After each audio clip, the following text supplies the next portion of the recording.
Kinong Sweden hadin baka sorkar jungki kelapan bena banaduk ke syetarik ubenai Desember jung kasnem arhajar arpuai dan kamban pen iya ki sertifikat na kita ki vaksin pasport haki jaka bayalum patba ki baka jingbun breu kedai sispak ngut syaneng kumta kinong Sweden ki baladep ban thep ya ki microchips haki ti ki jongki kila sedang ban transfer saya ki vaksin pasport jongki haki microchip ki bakila dep ban implant lupa. Hakane ke video pilak ban yo iya ki kena samla ki bala registari lade ban implant se kini ki microchip sakiti ki jongki. Kat kum ka report na ki kat kubor bala yo lum laya tu baka jing implant ya ki microchips da ki briu hapok Sweden kala nang kiu state hadin baka sorkar jongki kala hukum badai ban pen ya ki vaksin certificate na ki vaksin passport haki jaka patba.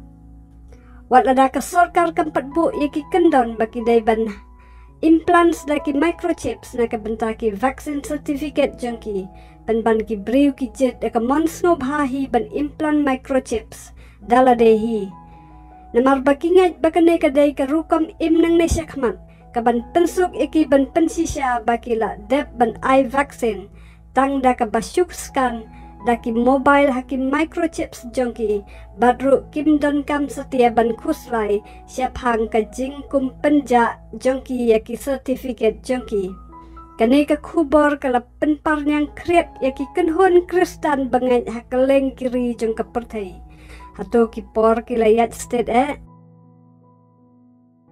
I really do. For around £130, anyone can get a tiny microchip like this inserted just beneath the skin in their hands. I can't help feeling a bit squeamish about it, but maybe I'm just behind the times. hang ne pila ban yo iya uhans ba pen I ba ula dep ban implant siyo microchip saka ketika diang ke jong u ke badan yaki information syapang ki certificate vaksin jong u bat ki we de ki kot ki sla badan kam ki ba ula store ha ule microchips jong u bat ula ya tu ke badan kam kalong satang ban syuskan da ki mobile phone ha ka ketika jong u para bangat Kristan bro ngidai banlong ki basyarai berduai da ka bapet ngor ya ki jingjia bro ki bajia ha ka perthai ha ki snong ki thau ha ka imlang ka salang bat ha ki balang kumjo namar ba usoitan utrai borba menta ban penkelon wat ya ki balajir jong ubleiru usoitan menta uyat serum senang kumu angal jingsyai ban penyapat penpra ya ki balang ya ka imlang ka salang kenang bakan long ka jing jentut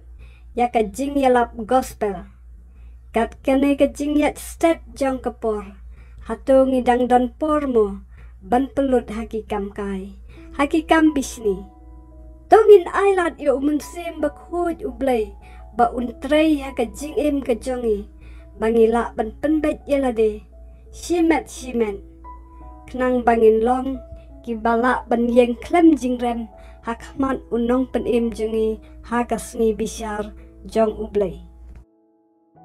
Always accessible on your implant. So in case your phone runs out of battery, it's always accessible to you. So of course, that's how we use this technology today. Next year we're going to use it for something else.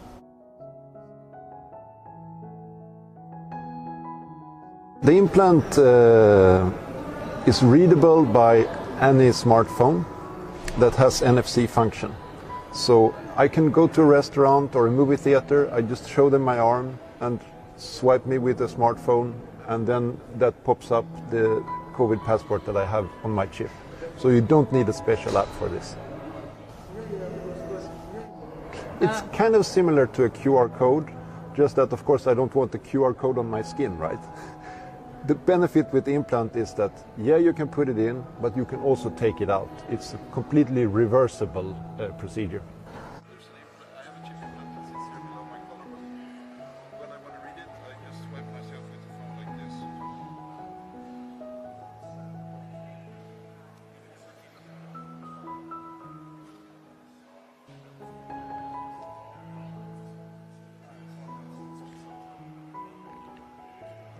So the difference between the chip implant I have in my arm that has my COVID passport, that anybody can read.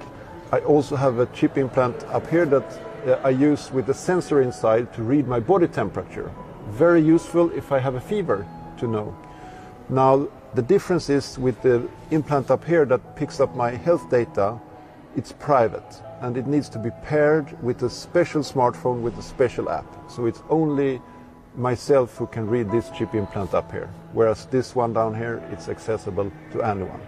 But ultimately, I control these devices. I can lock them and I can make them accessible or not accessible if I want to.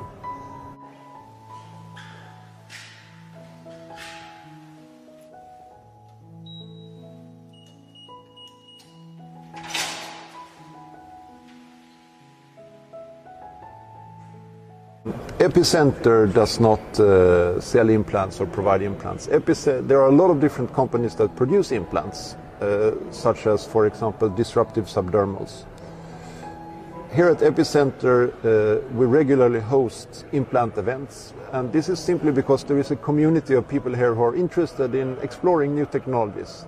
And whenever we have these events, there are always a lot of people that come who want to see how it works and try it out.